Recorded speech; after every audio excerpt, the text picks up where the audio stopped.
Thank you, Anna, and thank you everyone for joining us today. Lindsay Moelis from the University of Kentucky and I, Julie Atkinson from the UAA Center for Human Development, are excited that as the University of Alaska Anchorage, that we're able to host this webinar series.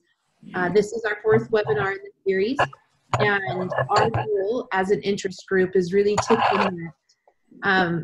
to connect people to sexual health resources and information. And this has been a fantastic series, and I am very excited about our topic today and what we have in store. So with that, I'm going to introduce our panel of sex educators who have been assisting us with this series, and we will jump right in. So we go to the next slide, Anna. First, I'd like to introduce Max Barrows. He is the director for Green Mountain Self-Advocates. He mentors youth and adults with developmental disabilities to speak up for themselves and become leaders. Max connects with people on all levels, advocating for true inclusion of people with developmental disabilities. In his work, he advances the message that when you meet an individual with a disability, presume competence. Next, we have Kathryn Mclaughlin. And Kathryn is a national expert, and she trains individuals, staff, and parents on sexuality and developmental disabilities. She teaches sexuality education to people with intellectual and developmental disabilities, as well as trains them to be peer sexuality educators themselves. On the next slide, you can see that a great way to learn more about Kathryn's work would be to go to her website at www.elevateustraining.com. And our next panelist is Erika Thomas. Erika is a health educator at the Georgetown University Center for Child and Human Development in Washington, D.C. She serves as a liaison between family members, healthcare professionals, and community providers that support people with disabilities. Erika develops and implements healthcare information curriculum and education sessions on a variety of wellness topics, including sexuality, for people with disabilities. When she's not advocating for people with disabilities or promoting sexuality education in the community, she enjoys traveling the world and taking long naps.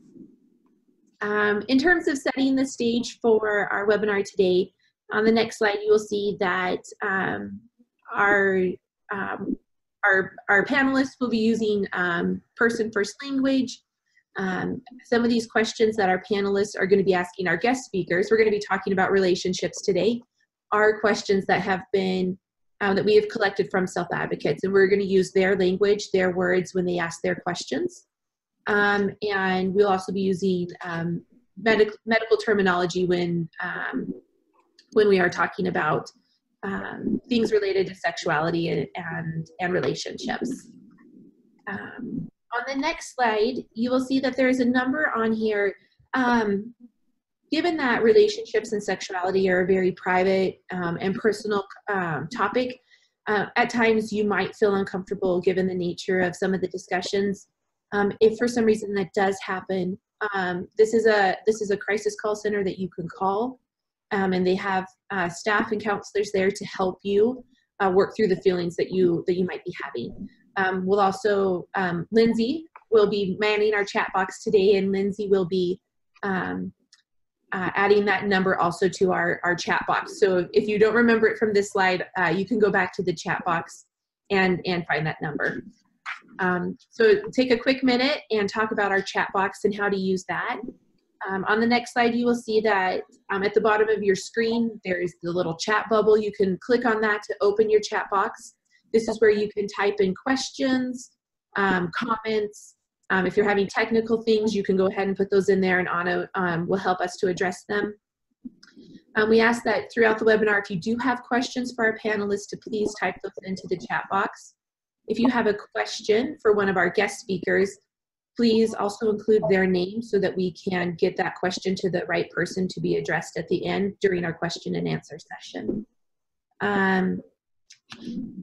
If you have a comment or a question that you don't want to pose publicly that everyone sees, you can send those directly to Lindsay Moelis. So Lindsay, I'm going to check over here really quick. Lindsay will go ahead and put, if she'll do a note in the chat box, you guys can send a message directly to her. And those won't be seen publicly by everyone. Just to go over how our webinar is going to work today on our next slide, we're going to first do a quick overview of common words and terms that we use when we talk about different types of relationships and relationships.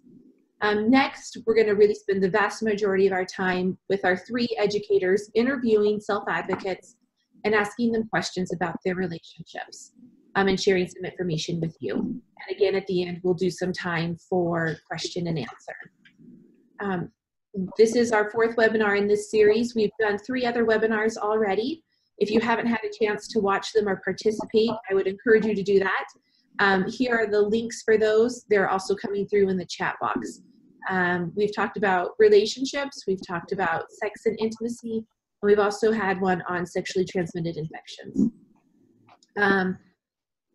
And oh, one last thing, if you guys could, if you are at a location where you are with more than one person is at that location, in the chat box, if you guys could let us know how many people are in attendance with you, that just helps us with our records and participation. So with that being said, I'm gonna wrap it up, and I'm gonna turn it over to Kathryn Mclaughlin, and she's gonna start by reviewing some terms for us this morning or this afternoon, depending on where you're at, and we will start. Sorry to interrupt really quickly. I just wanted to let everybody know that this is Lindsay Mullis. I'm logged in under Julie Atkinson. So if you're going to send those private questions for me to moderate for you, please send that to Julie Atkinson in the to line, since my name won't be listed there. Okay, thank you so much, and I'll turn it over to Kathryn. Great, thank you. Hi everyone, so glad you're here. Happy week of Valentine's Day. We decided to do this webinar about relationships for this week because it was Valentine's Day. And I'm just going to go through a few definitions. And what we know is that a relationship is between 2 people, right? And it could be a man and a woman, it could be 2 women, it could be 2 men, could be someone who's transgender. We know that there are different sexual orientations and different couples. But what we're really focused on here today is more about the different status. Are you someone who's married? Are you someone who's in a partnered relationship? So that's what we're really talking about, are these different types of relationships. Are you someone that's single and enjoys being single? Let me just quickly review these definitions. So relationship, this defines whether you're in a sexual romantic relationship or not. And if you're in a relationship, what type of relationship? There are some relationships that are called friends with benefits, and some people are in a sexual relationship, but they're just friends. They don't have a sort of a romantic, long-term partnered relationship, but they're really good friends. They don't do things with others like date or live together as a couple. So that's a type of relationship. There's also people who are married when a couple decides to marry, and it's a legal commitment and can be between a man and a woman, 2 women, 2 men. It's legal in all states to marry someone of the same sex as you.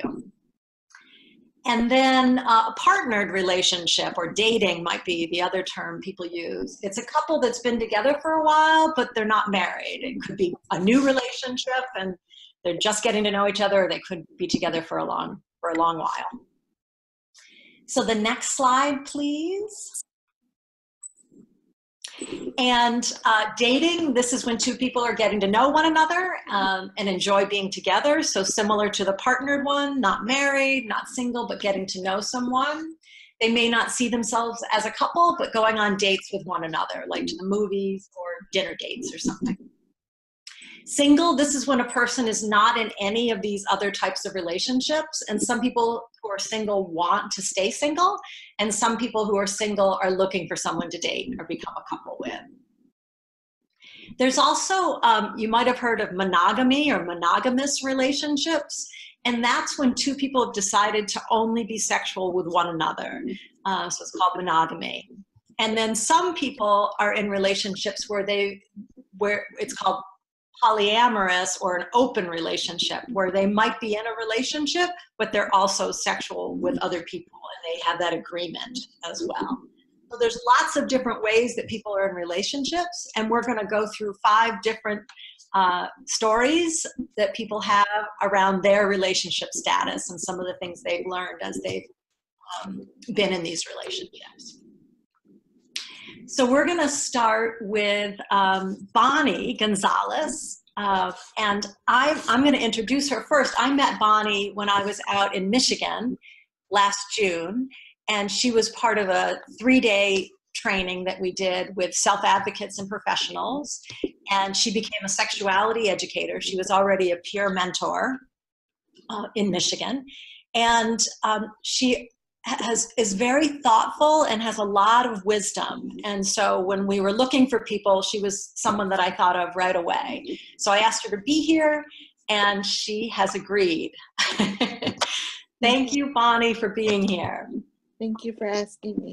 Mm-hmm. So can you, I'm going to do this in sort of an interview. Can you tell all of us what your relationship status is? What sort of a relationship are you in or not in? Well, based on your definitions, I sort of feel like I'm in a partnered relationship because it's kind of past the dating. We've been together for 5 years, so it's a little bit more committed than dating, but we're not quite married, and we don't live together. Got it. Okay. Yeah. All right. So, and how did your relationship start? We met online. You met online. How, what platforms online? Plenty of Fish. Plenty of Fish. Okay, great. And what do you like about dating or being in a partnered relationship? What are some of the positive things?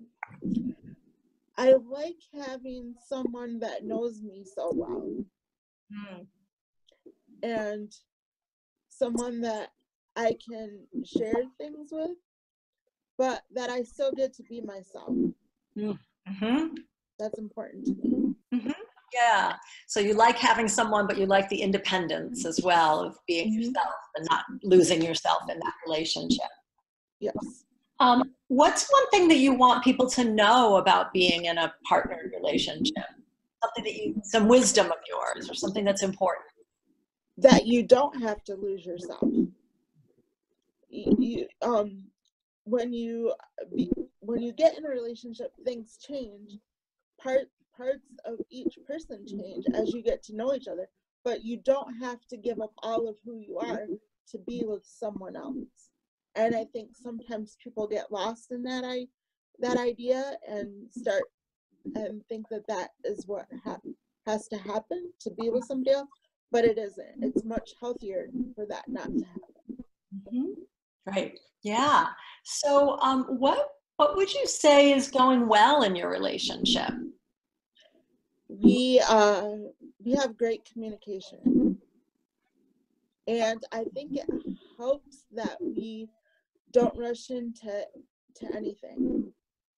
So we take our time making decisions, and we include each other in decisions that we make, even though we don't live together, and we're independent from each other. We still communicate important decisions. Like when I decided that I wanted to teach the sexual education and healthy relationship class, I still talked to him about it, and I still explained why I felt it was important. And I knew that I was going to do it anyway, but I still wanted his feedback and his feelings about it. It's important to have communication. And it sounds like you kind of rely on each other to bounce things off of one another and talk about topics. And yes. I'm so sorry to interrupt, but Bonnie, it's difficult for us to hear you. Is there any way that you might be able to speak up, or maybe be a little closer to the mic? But we're getting quite a few comments of that. It's hard to hear you. So maybe talk a little louder. Awesome. Thank you so much. Yeah, so we were just talking about relying on each other and getting each other's input. What do you struggle with in your relationship? So we have a lot of distance between us. So we don't see each other often, and sometimes that's a good thing, and sometimes it's a bad thing.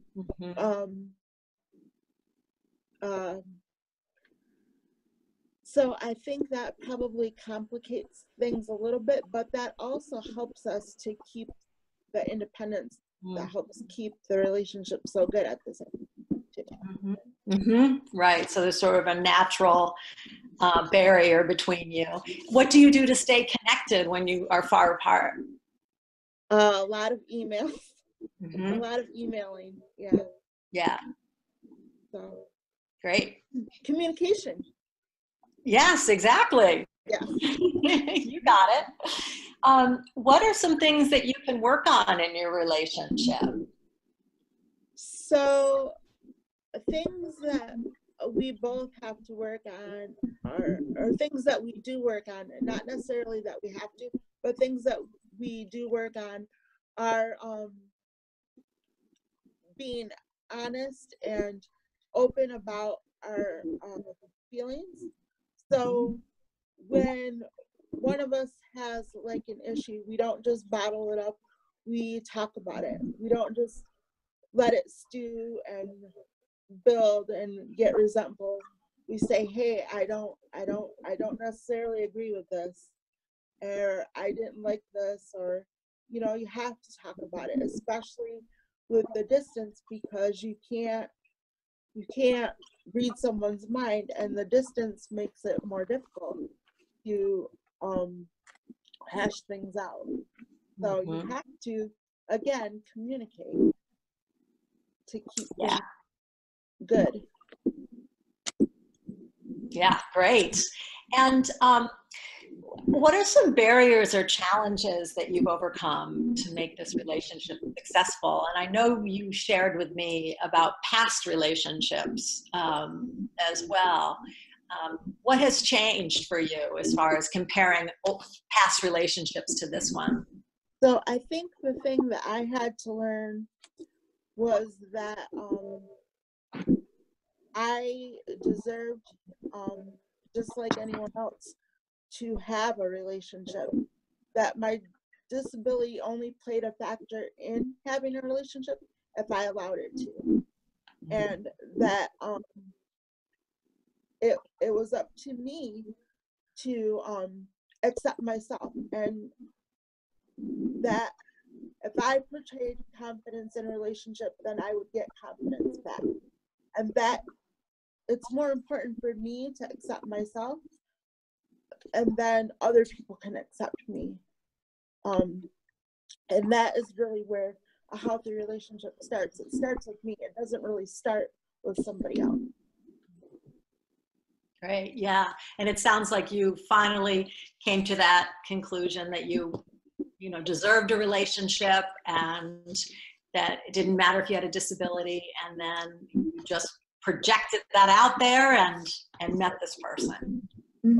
Yes. Great. All right. So I think our time is up, Bonnie. Thank you so much for taking the time to tell us your story. Now, I'm sorry. Go ahead. You were going to say something. No, thank you. Sure. And I'm going to pass it over to Erika, and she is going to, or is that right, Erika? Yeah. Hi, everybody. My name is Erika Thomas. I'm one of the educators. So for my interview, I did them over a video. So you're going to see a video of Mr. Lindsay Wilkes, and Lindsay could not be here with us today. So if you have any specific questions for him, you can type them in the chat box, and then I'll get with him and we'll answer them for you. This is Julie. I'm also going to see, we'll put the link to this YouTube video in the chat box. Because we all have different bandwidth and internet connection, if the video does come across on your end where the caption may not line up with what he's saying, or it might be hard to hear, please use the link to watch this later on. So I apologize if it doesn't work perfectly. We're doing our best. Nancy Wilkes.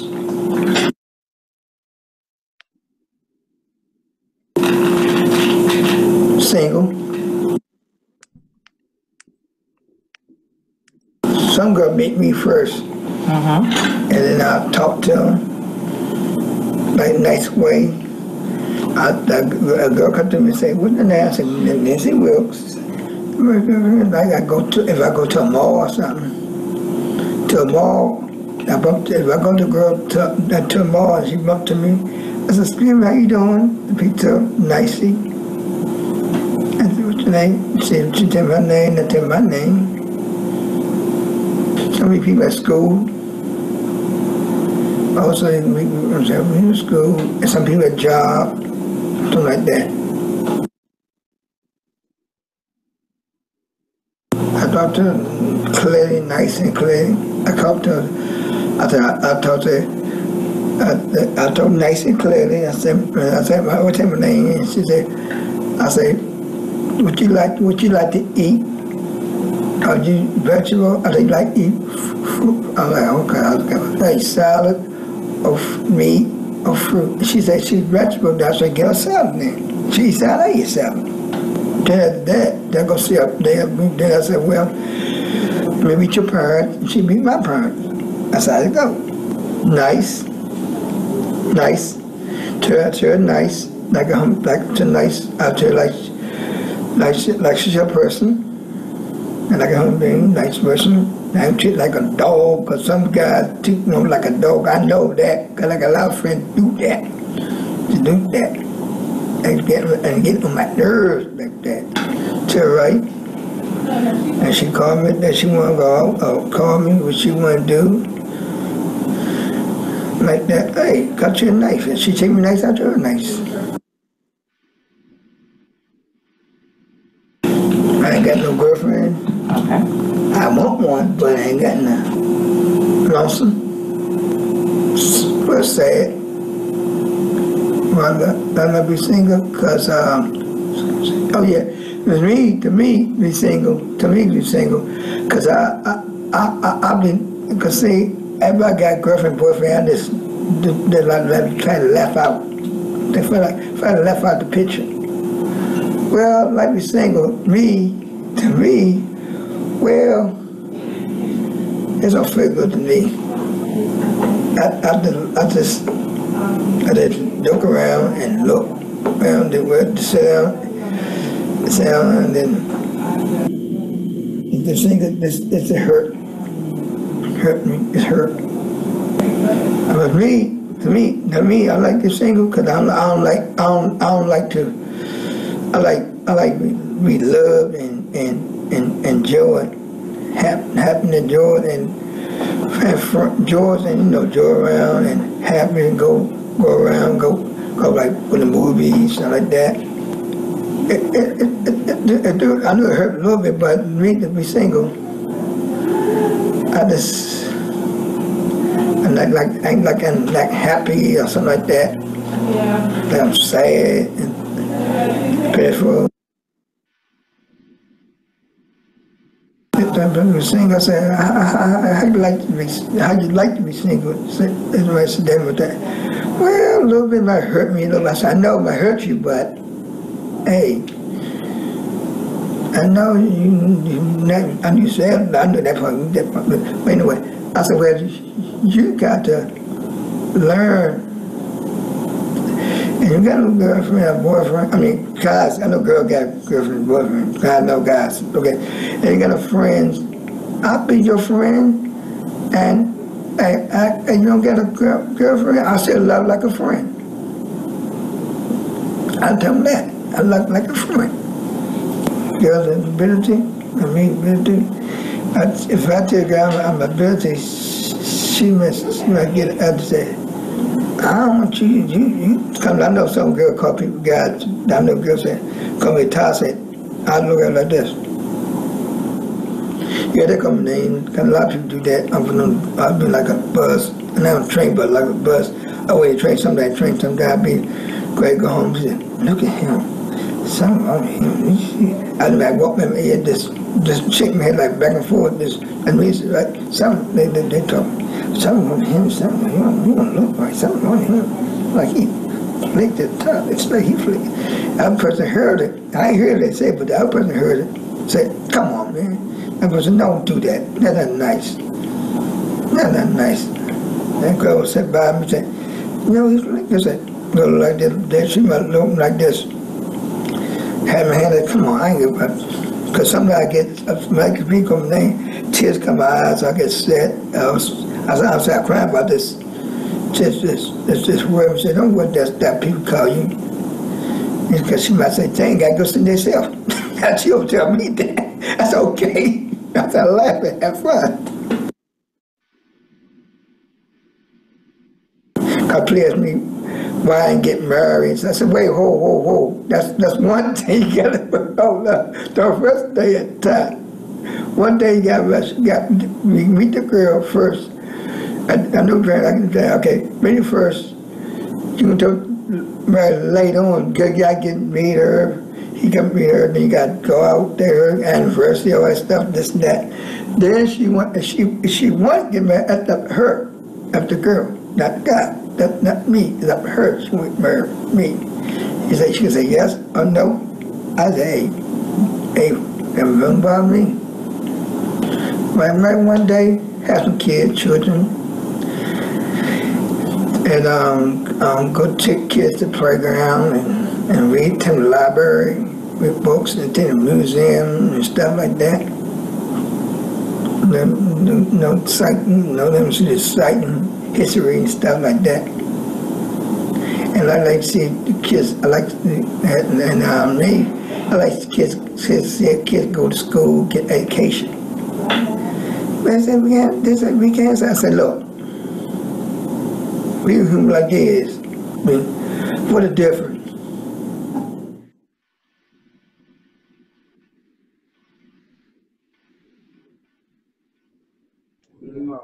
Alrighty, and again, if you guys have any questions for Lindsay, you can put those into the chat box, and then I will get with him to answer your questions. And Max, you are next. Thank you, everyone.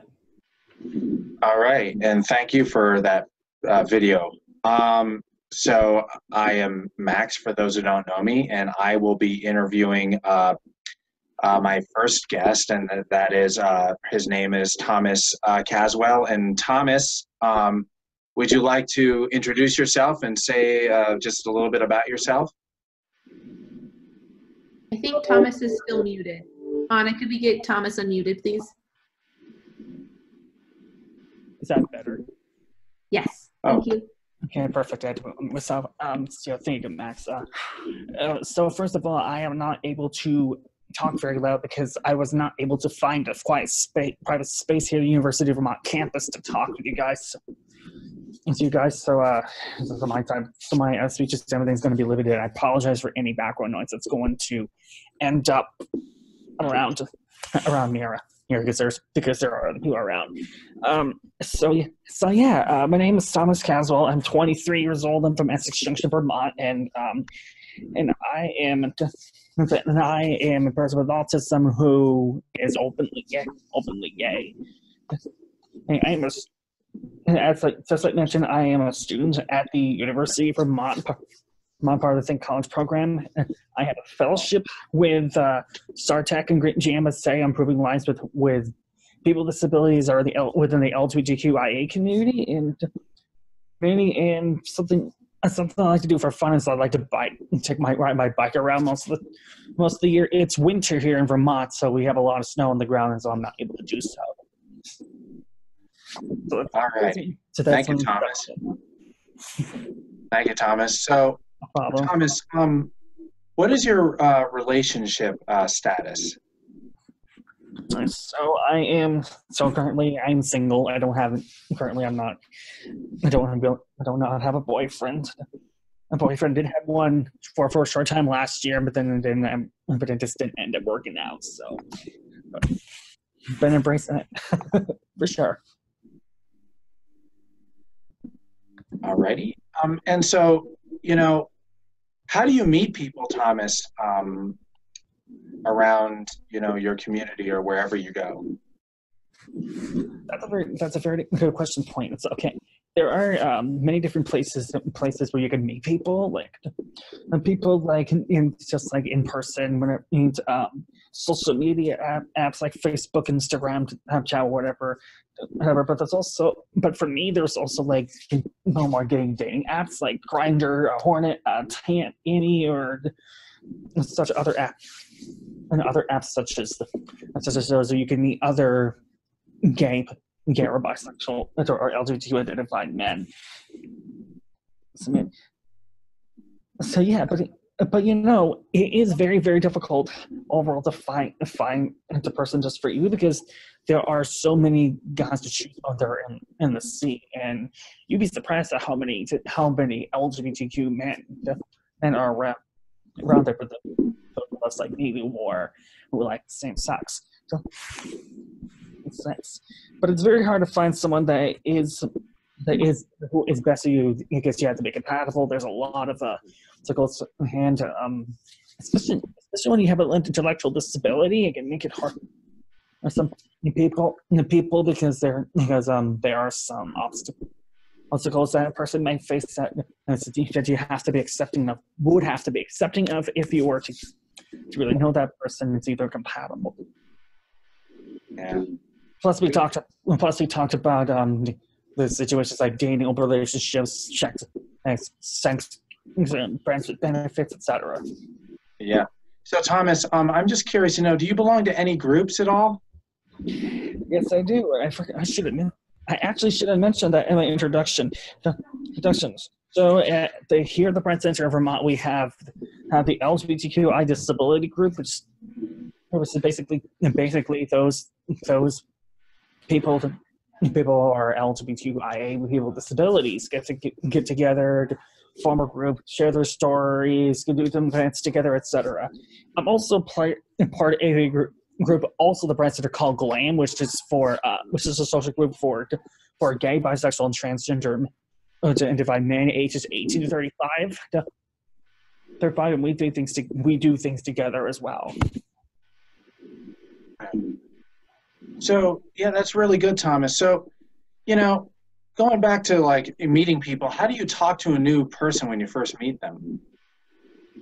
See, trying to be people it's interesting. It's no different than when you're a person in a heteronormative world.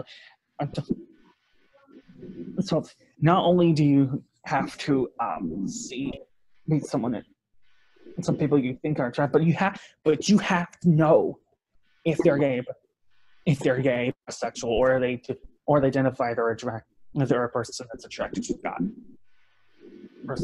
or they're identified male person that's attracted to other men, such as because you never know, non-binary, intersex, so it could end up. So there's a possibility they could be interested in male-identified people. Depends on where they're attracted to. All righty, those are good questions. Those are good answers, Thomas. We also don't have. Can I finish? Yeah, We also don't have much of a large dating pool with heterosexual people because you know, LGBTQ identities are still in the minority. If you know what I mean. So it comes to process. You know, the apps, you're looking for other people that are just like you, and that's all right. Cool. It could. And to end, how I feel about disclosing my disability when it comes to if they disclose their disability, or to just so the things up to, or they open up about something that's causes me to be accepting this, causes me to want to give my disability out to them, then that is perfectly acceptable. That definitely opens the door for me to disclose them. But I don't do it for everybody because I feel like most of the time I don't really need to, because they like me anyways. So I'm just curious to know, Thomas, if there's like any I guess like struggles with being single that you are currently going through now.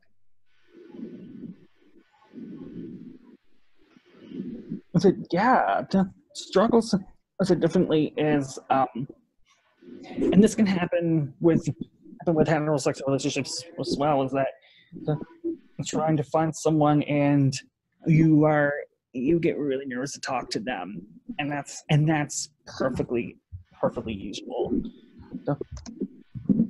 So you have to first, you have to try to force yourself. You have to work. You feel like you may have anxiety about being rejected,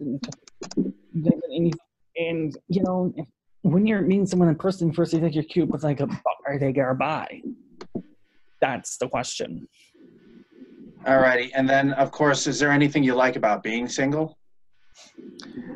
Yeah, there's especially, I think it can be better when you're gay because you have more freedom to flirt with people, and maybe to explore what you like. No, you don't have to constrict yourself so much.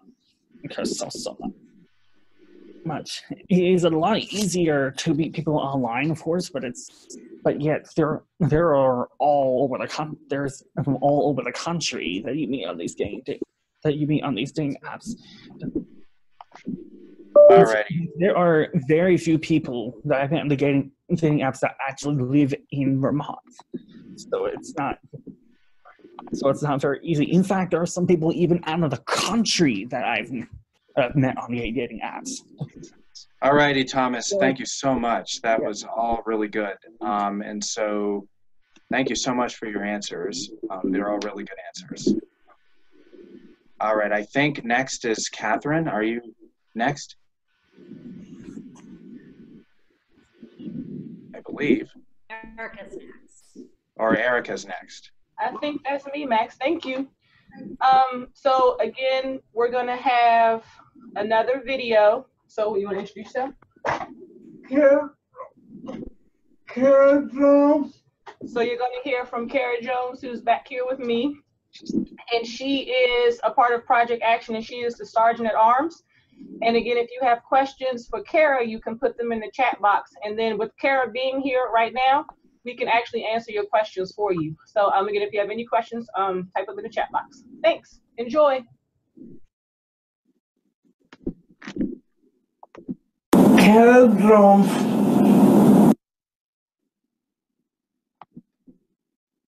Single. It means that I could go out with people who I would want to. If I want to go out, if I want to go out with people, I can build this single. Is it okay to be single? Yes. Tell me why it's okay to be single. You're not tied down, or you're not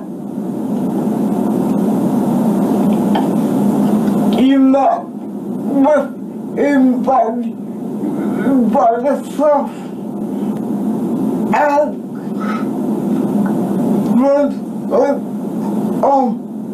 they can meet like they sometimes I have guys my really close friends, they took me far. Other people see me in this world, they don't look at me as a person.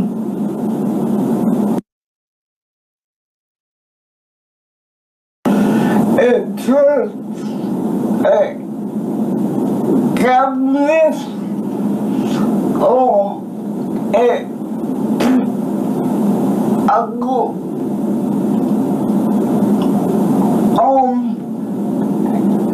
like you could go out with one of your friends and meet people like that. But meetings. I do not need people at conference, but if they, I just want to write on this on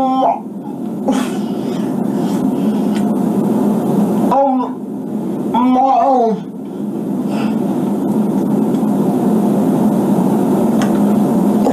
Have my it's hard. I go out with my friends, they probably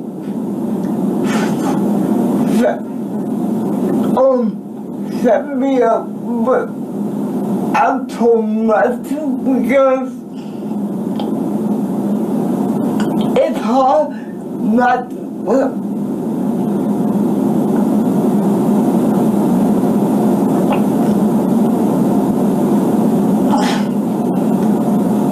I'm stuck.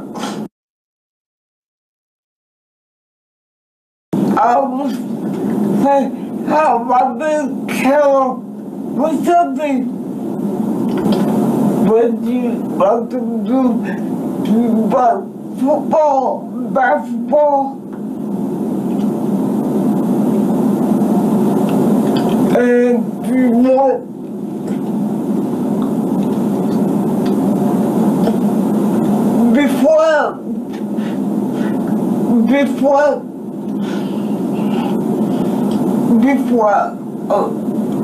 before I left, I'll become this one first, then see how it goes.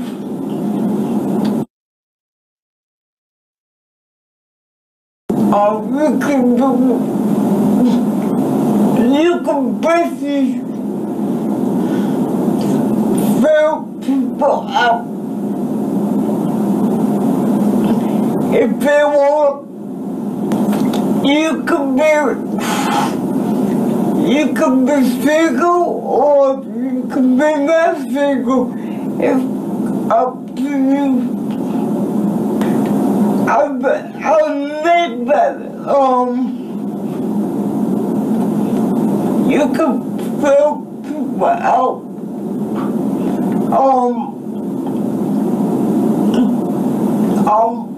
Because every time I meet somebody who gonna come help me this stuff, I like to share them out before I say yes or no.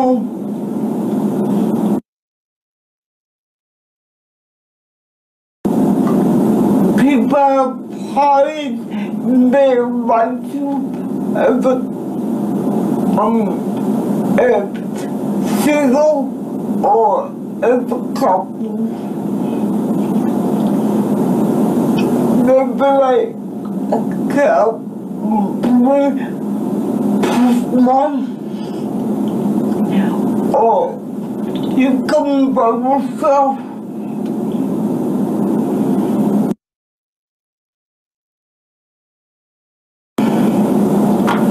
A lot of people tell me take my time to get to know me first, because people always rush into problems. Then they have big problems. I have feelings too. If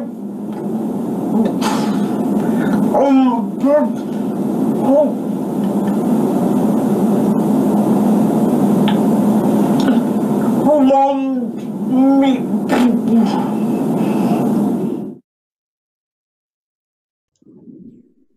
Thank you guys for checking Kara out, and I think Max, I think you have one more person. I most certainly do. Thank you, Erika. You're welcome. So my, next guest, who's with me today, is Randy Lazant. Randy, would you like to just quickly introduce yourself? Hi, I'm Randy Lazat.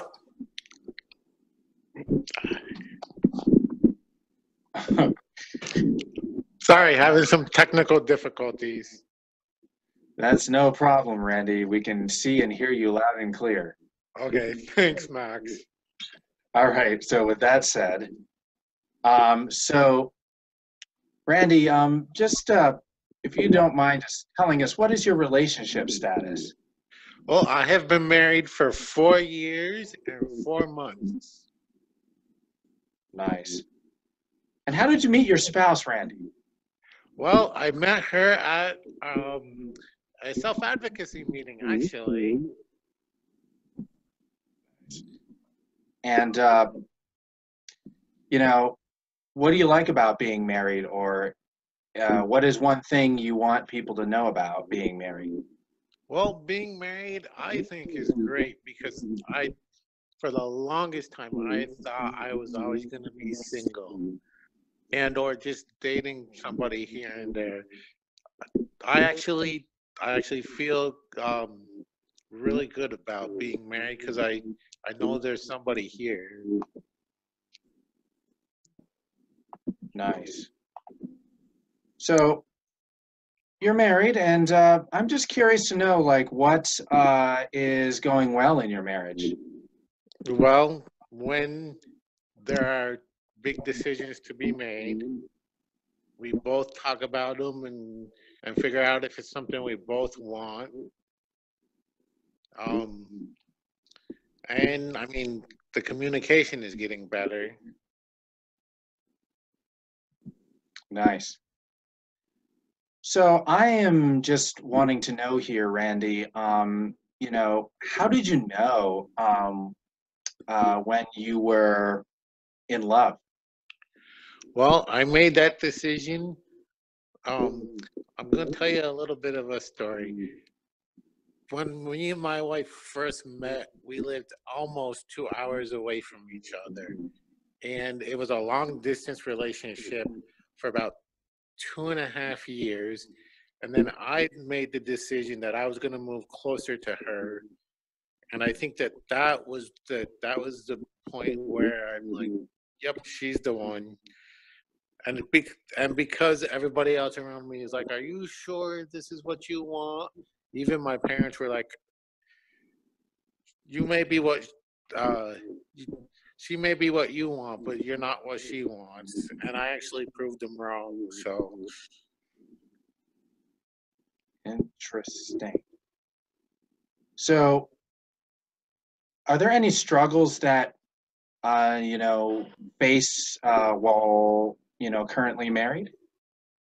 well, people think being married is, oh, it's a bed of roses and everything perfect.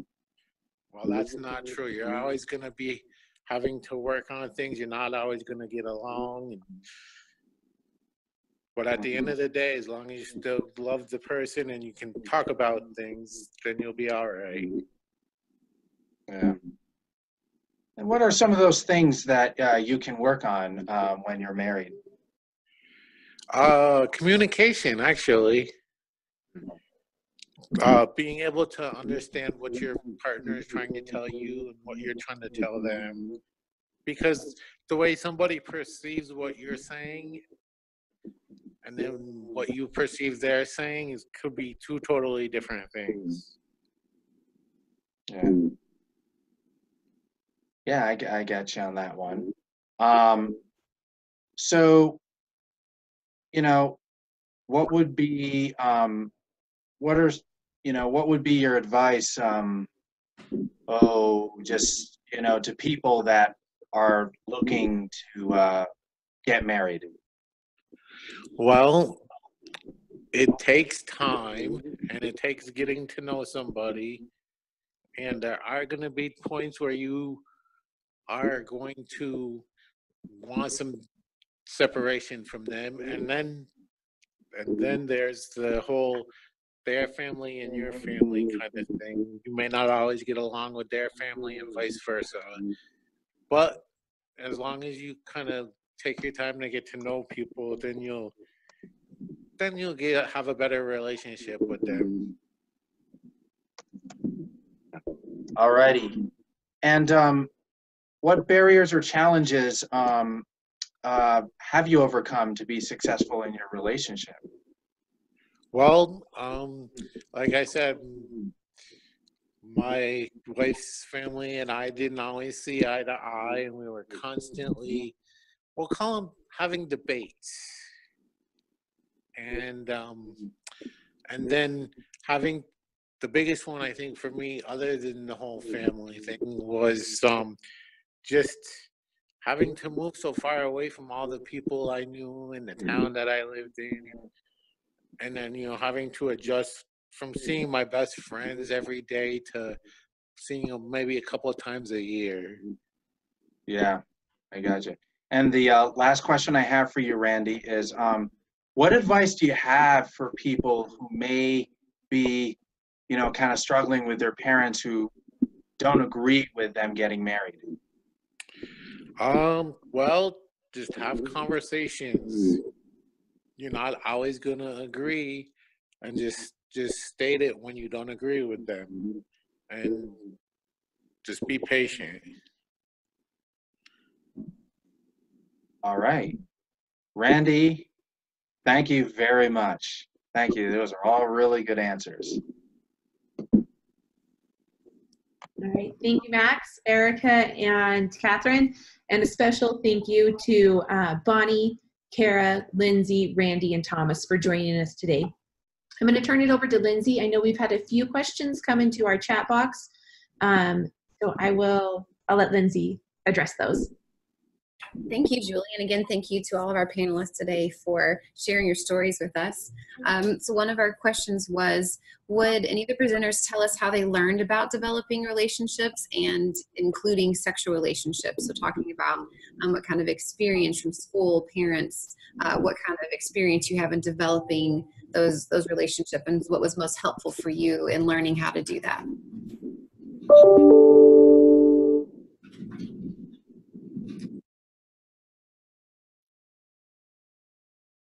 Well, I can say that I kind of learned as I went along, like different pieces of it, and it wasn't easy.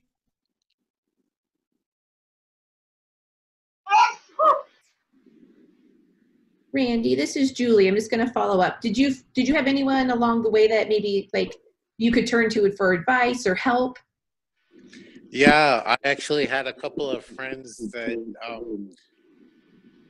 I used to live on the same street as, so if I had any questions, I could go to their house and talk to them or pick up the phone or something.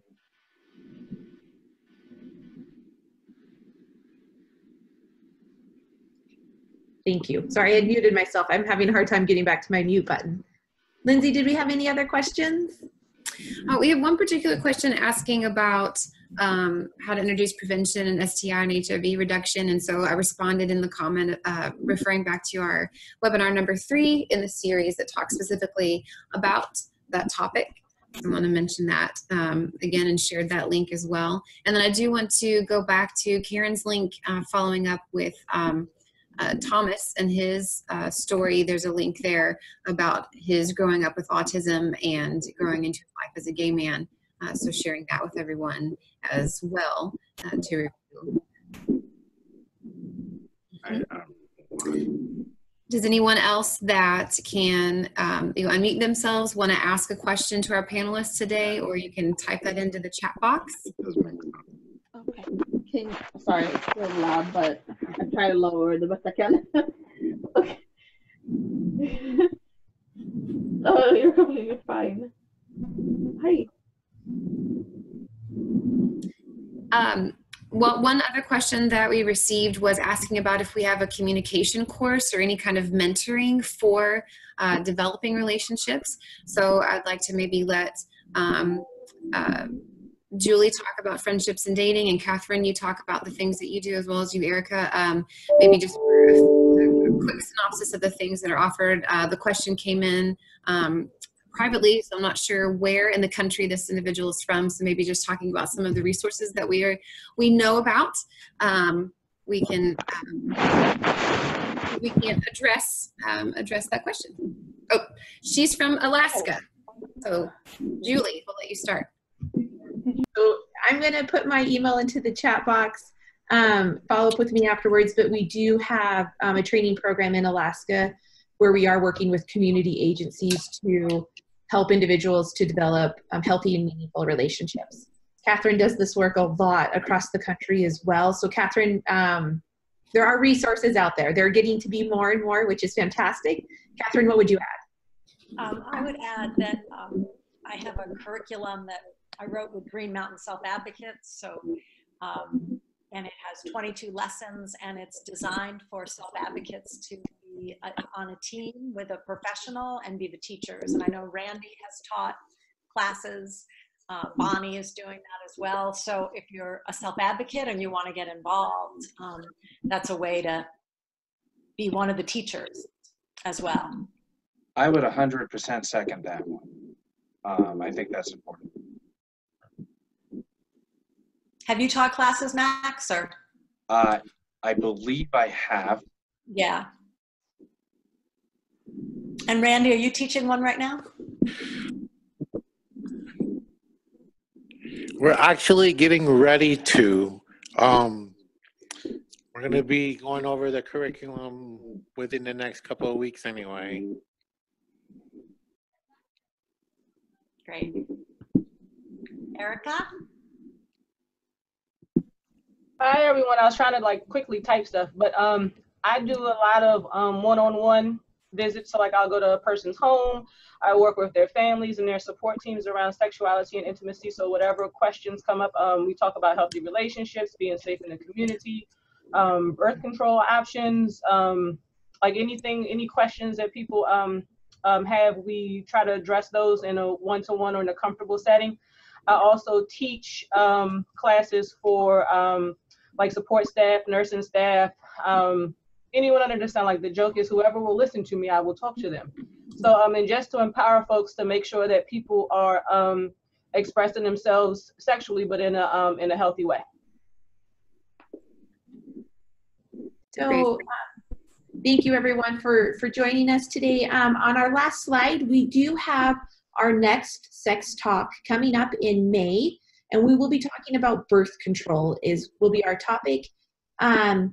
If folks do have follow-up questions from today's webinar, you can reply to the link that you received at registration. You can reach out to me. Tanisha, who works at AUCD, will help to get those questions to us, and we will get them to the appropriate person. So if you guys do have additional questions, please feel free to reach out. Thank you for taking the time to join us. It was a wonderful conversation, and I loved hearing about the experiences that individuals have, whether they are single, in a partnered or dating relationship, or being married. We all have different experiences, and it's good to hear that. I don't know, I loved everyone's comments about the importance of communication and getting to know other people, and it's such an important topic, and so I really appreciate your time for those who presented and those who attended. Thank you. Anna, any last words? I know you had sent out the survey. Anything else? I'd just like to thank again our presenters. It was an awesome presentation. I put the survey link in the chat box. You'll also probably get it again in a day or two if you don't have a chance to fill it out right now, but we encourage you to fill it out, give us feedback. And have a great rest of the week, and stay warm. Thank you very much, everybody. I enjoyed doing this.